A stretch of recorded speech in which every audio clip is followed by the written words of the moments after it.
تعالوا اوريكم ازاي بقص البانكس بتاعتي. انكم دايما تسالوني ازاي بقص البانكس بتاعتي، فقلت اصور لكم فيديو. اول حاجه هنرجع شعرنا كده، ممكن نربطه او نخليه ورا ودننا كده، وبعدها هنجيب مشط يكون سنه رفيع زي كده، وهنعمل خطين على شكل حرف الفي كده. شايفين ده في؟ اوكي، مش لازم يبقى بيرفكت يعني. اهم مرحله بقى، طبعا انتوا فاكريني هقص لحد حواجبي، ده طبعا غلط، ما تعملوش كده. المفروض نقص لحد هنا، ايوه لحد هنا، عشان الشعر هيطلع وهيبقى لحد هنا بالظبط. لو قصينا لحد حواجبنا هنلاقيها خلاص طارت فوق يعني. يلا نقص.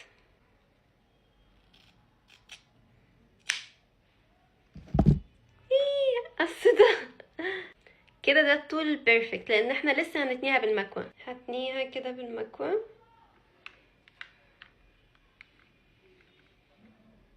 وهسرحها، وهتني برضو الخصلتين اللي جنب القصة.